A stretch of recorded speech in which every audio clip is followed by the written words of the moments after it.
আমেরিকার মিসাইল ভান্ডার খালি হয়ে যাচ্ছে। ইরান যুদ্ধে কি ফুরিয়ে গেল প্যাট্রিয়ট? যুদ্ধ শুরুর আগে যত প্যাট্রিয়ট ইন্টারসেপ্টর যুক্তরাষ্ট্রের হাতে ছিল তার প্রায় 65% এখন শেষ। যুক্তরাষ্ট্রেরই একটি শীর্ষস্থানীয় থিঙ্ক ট্যাঙ্কের সাম্প্রতিক প্রতিবেদনের হিসাব।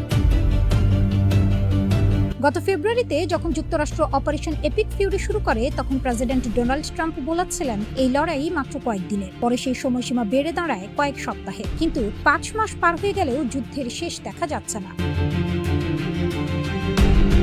এই দীর্ঘ লড়াইয়ের আসল মূল্য চোকাতে হচ্ছে যুক্তরাষ্ট্রের অস্ত্র ভান্ডারকে। CSIS নামের থিঙ্ক ট্যাঙ্ক গত 27 জুলাই প্রকাশিত এক প্রতিবেদনে জানিয়েছে প্যাট্রিয়ট ইন্টারসেপ্টরের মজুদ এখন 1000-এর নিচে নেমে এসেছে। সাম্প্রতিক হিসাবে সংখ্যাটা 759 থেকে 827-এর মধ্যে। থার্ড ইন্টারসেপ্টরের অবস্থা আরও নাজুক, মজুদ আছে মাত্র 234 থেকে 278টি। বিমান প্রতিরক্ষা অভিযান বেশিরভাগ ক্ষেত্রে সফল হলেও তা নিখুঁত ছিল না। কিছু ইরানি হামলা প্রতিরক্ষা ভেদ করে হতাহত ও ঘাঁটির ব্যাপক ক্ষতি ঘটিয়েছে, কিন্তু তার চেয়েও বড় ক্ষতি হয়েছে অন্যত্র। এই প্রতিহত করার প্রতিটি প্রচেষ্টায় খরচ হচ্ছে অমূল্য ইন্টারসেপ্টর।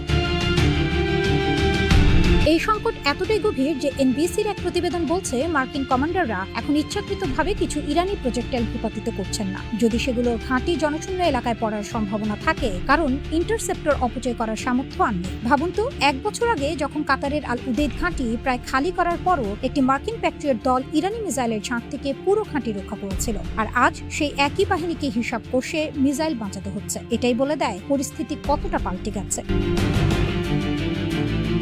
উৎপাদনের গতিও এই সংকটের গভীরতা বোঝায়। লকহিড মার্টিন 2025 সালে মাত্র 600-র মতো প্যাট্রিয়ট ইন্টারসেপ্টর সরবরাহ করেছে, আর থার্ড তৈরি হয় বছরে মাত্র 96টি। অর্থাৎ যুদ্ধক্ষেত্রে যে গতিতে এই মিসাইল খরচ হচ্ছে, শিল্প খাত সেই গতিতে তা পূরণ করতে পারছে না। প্রতিবেদনটি সরাসরি সতর্ক করেছে প্যাট্রিয়ট আর থার্ডের কোনো বিকল্প নেই ব্যালিস্টিক মিসাইল ঠেকানোর জন্য। নৌবাহিনীর জাহাজে থাকা স্ট্যান্ডার্ড মিসাইল সাধারণত থাকে অনেক দূরে, তাই সময় মতো কাজে আসে না।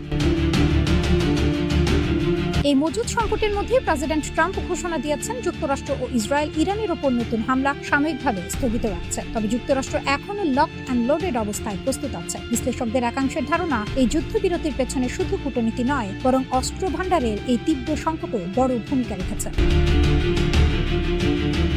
এর প্রভাব শুধু মধ্যপ্রাচ্যে সীমাবদ্ধ নেই। প্রতিবেদনে সতর্ক করা হয়েছে চীনের বিরুদ্ধে ভবিষ্যৎ কোনো সংঘাতে প্রশান্ত মহাসাগরীয় অঞ্চলে যুক্তরাষ্ট্রের প্রস্তুতিও ঝুঁকিতে পড়তে পারে এই ঘাটতির কারণে। আর ইউক্রেন, যারা রাশিয়ার ক্রমাগত হামলার মুখে বারবার আরও প্যাট্রিয়টের আবেদন জানাচ্ছে, তাদের জন্য আপাতত বাড়তি সরবরাহের সম্ভাবনা কম। এই ফাঁকা জায়গার সুযোগ নিয়ে রাশিয়া কিয়েভে আরও তীব্র ব্যালিস্টিক ও হাইপারসনিক হামলা চালাচ্ছে বলে জানা গেছে।